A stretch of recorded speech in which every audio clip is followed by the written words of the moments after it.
back, everybody. Well, today I think what I'm going to try to do is rebuild this adorable little carburetor. This came out of that B100P project that I'm working on. So it looked pretty clean from the standpoint of general functionality, but I think it could probably use a ultrasonic bath.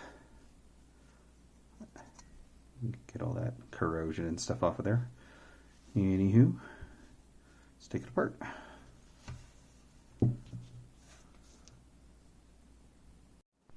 Alrighty, I'm back. Got my trusty cheapo punch.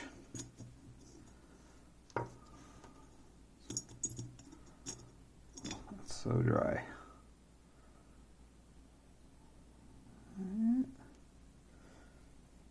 It's an okay condition.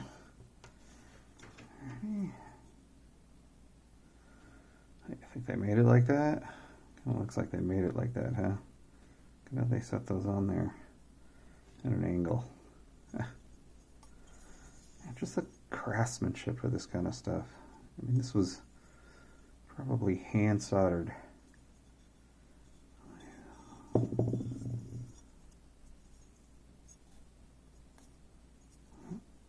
Hole.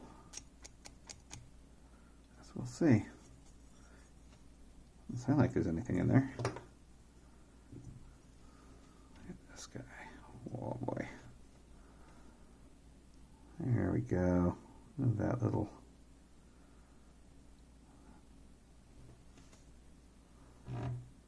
That's the machine work. Probably handmade. Bike was built before they had CNC. They press that in there. Ready? Let's see what else. Doesn't look too bad. Alrighty. It's start by taking off that inlet seat.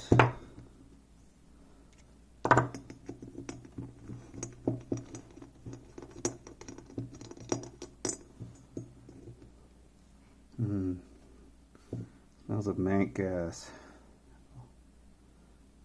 Got a little seal on there. Cute.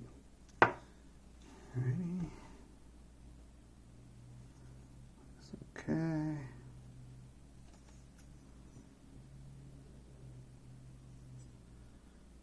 Yeah, okay. So, right, next, the main jet out.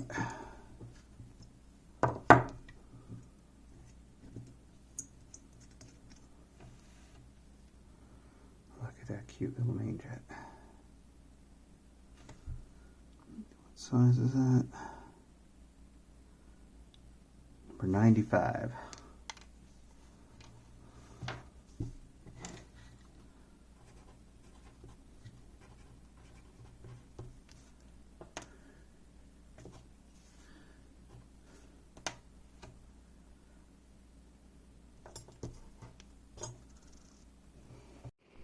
Alrighty, let's put together my super secret mix of ultra great carburetor cleaner for ultrasonics. Pretty simple. Start with a thing of Arrowhead distilled water. You know, they're not sponsoring me. Guess I'm kind of sponsoring them. Alright. Fill it up.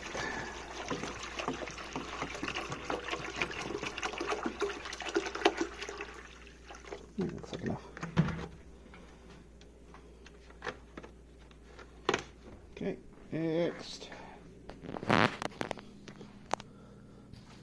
Oh yeah, platinum Dawn. Although really, any dish detergent will do. This stuff is pretty mellow. Alrighty. And just put her on.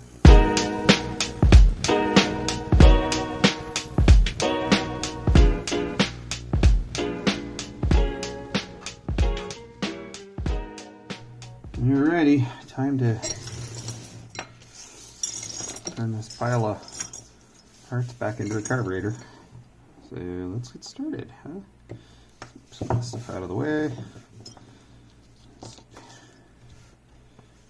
These guys. This one. Alrighty. Okay, I think first thing I'll do is reinstall the pilot jet. And actually, you guys didn't get to see me take it out of there, but I can assure you I did. It was cleaned well. We're all good to go. Okay, it's snugged up in there. Looks clear. Alright, now let's do main jet.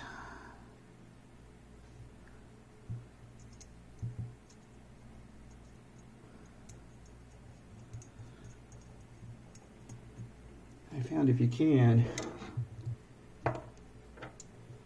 you have an appropriately sized socket that you can get in there. It's better to use those things than just a wrench. You just want it snug. Just don't want it to rattle out of there. Any more than that, you risk stripping it out. It's just brass. Alright, next thing.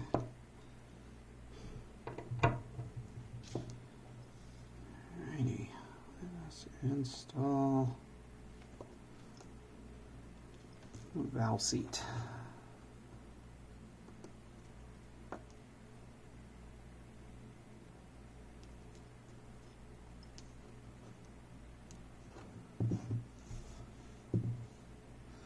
Got this little phenolic washer.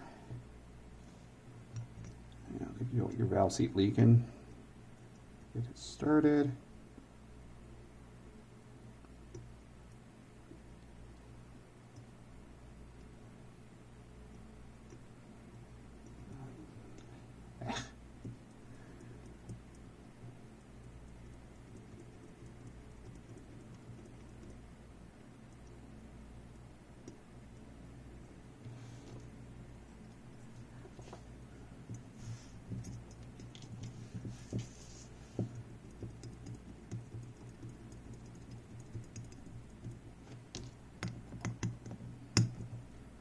Valve seats in. Okay, next thing, here's our needle. There we go. Sure. Needle is springy. Yep. When I clean these things, you know, a lot of times you get them with new replacement kits and stuff like that, but the old metal ones seem to work just fine as well. You can always kind of relap these in if you have to, if they leak. But one thing I like to do is, after I put them into the ultrasonic, I'll blow them out really good. But then I'll put them in a little bit of WD-40 and let them sit in that WD-40 and kind of work it to make sure that that gets down in there and displaces any water, because there's a little teeny tiny spring in there that'll fail. Otherwise, so I'll drop that in there. Looks good. Alright. Next thing is our float. Float pin.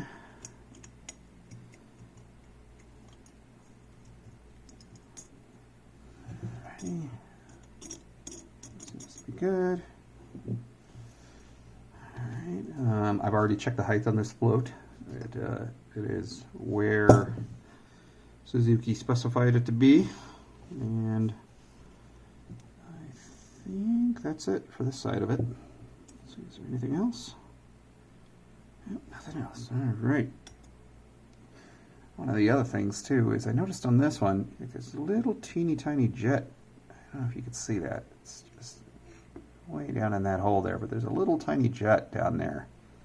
And that's part of the primer circuit right here with this this primer plunger. I think what this does, I think the idea is that it opens up an air passage that allows vacuum on this right here, this little emulsifier tube. The emulsifier tube pulls it up in there as an extra little squirt of fuel, and so it runs extra rich when starting cold and stuff. At least that's what I could gather reading the manual for the bike, which thankfully had the carburetor breakdown on it as well.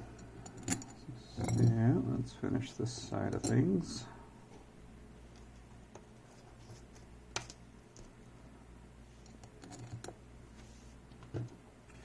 Right, trusty blue screwdrivers.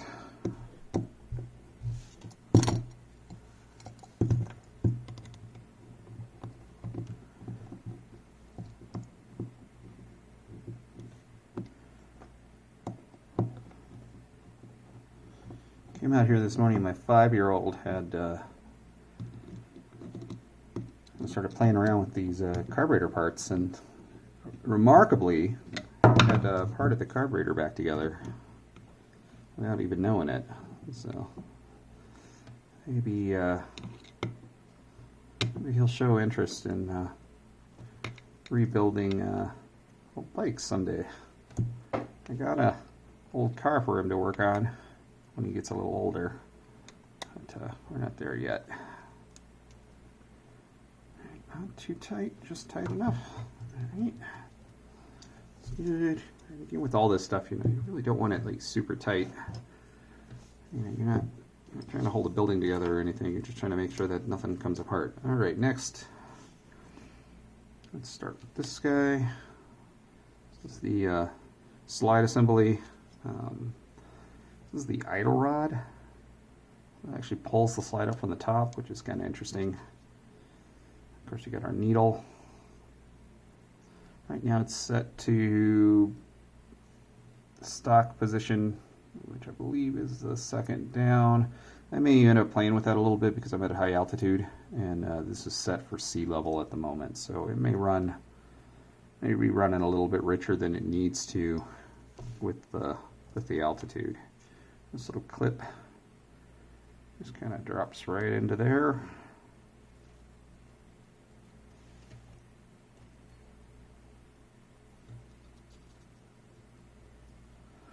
If I can get it in there. Oop. Try this first. There we go. Right. Clever little design. Switch that out in the Honda variants and stuff. This is more of a cam spring system, which is sort of nice.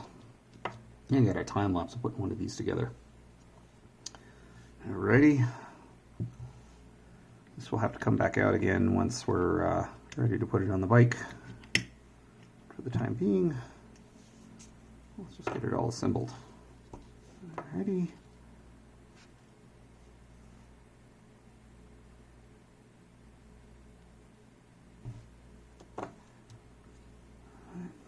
This guy here.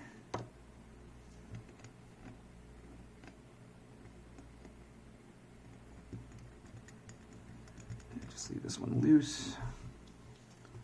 All right. Actually, oops. Forgot a spring.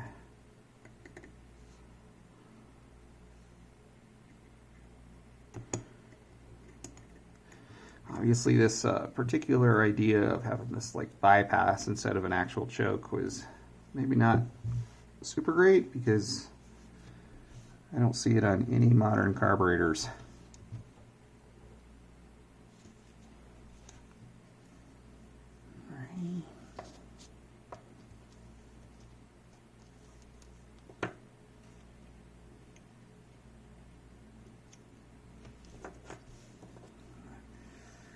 Tap back on.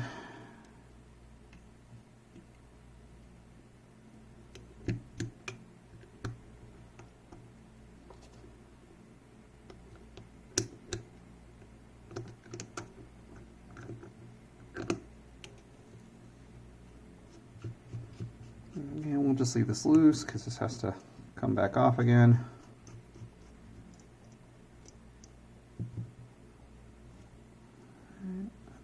Okay.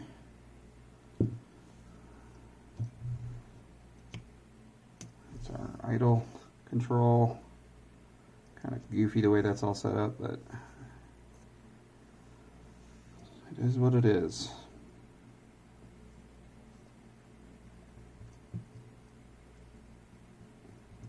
This is actually the idle adjuster right here.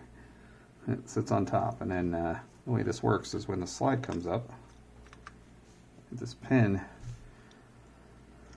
protrudes out, but really what's happening as well is this is pulling it upward. So rather than having your idle control somewhere on the side here, just to lift that slide just a little bit, they put a rod down in there that grabs it and pulls it straight up, which, maybe not a bad design, but it seems extra complicated. But then it needs this little teeny tiny cotter pin, which then sits right down in there.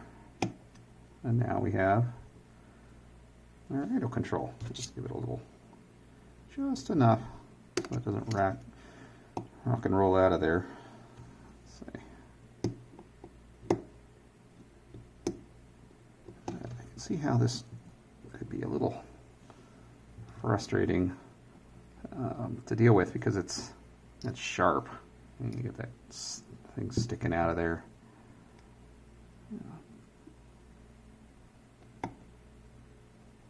Let's get it up just enough. There we go. There we go. So to demonstrate how this works, let's see. See that? There it goes. Idle control. Pretty clever. Okay. Next thing.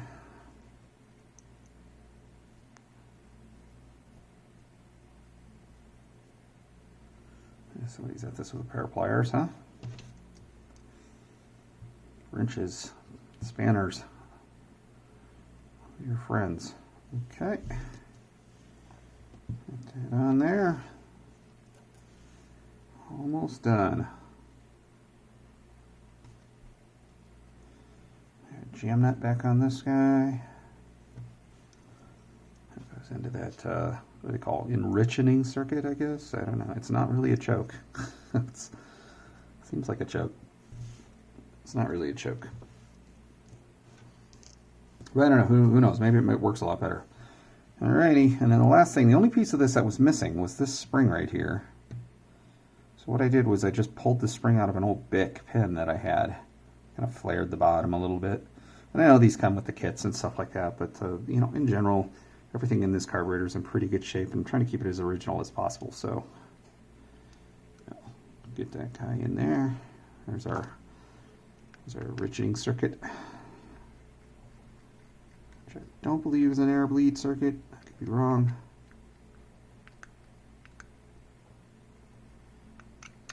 Alright, I'll just make sure that's seating correctly. Again, homemade spring.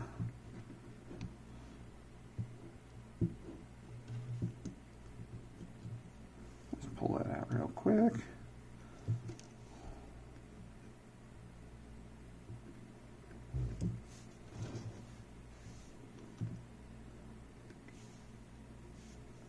Working carburetors, you need little tools. And so that looks like all the way, so I think it was seating correctly. Alright, good. Make sure the flare down is at the bottom so it touches that flange. Doesn't matter on the top, it's got a big old positive stop. It's that brass.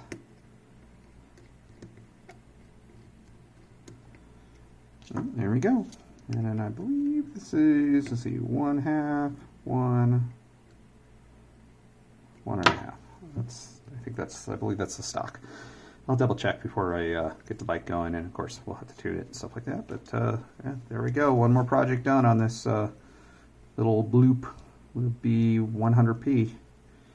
It seems like, to me, I don't know, these bikes seem like they're going to get a lot more popular in the coming years. There was gazillions of these things made, and the prices on them are going up, and I'm not seeing a lot of them in the used motorcycle market, and they're kind of a cool design. It's all old school, like 60s era Japanese design. It's not, I guess, super desirable from the standpoint that it's a two-stroke, so they're a little messy, But, you know, if you tune them up right, they don't smoke too bad. And actually kind of fun to ride. A really unique sound to them. So, anywho, next thing I think we're going to do is test the compression. And then, get any problems there, we'll pull the jug off and then start working on that. But, anywho, thanks for watching.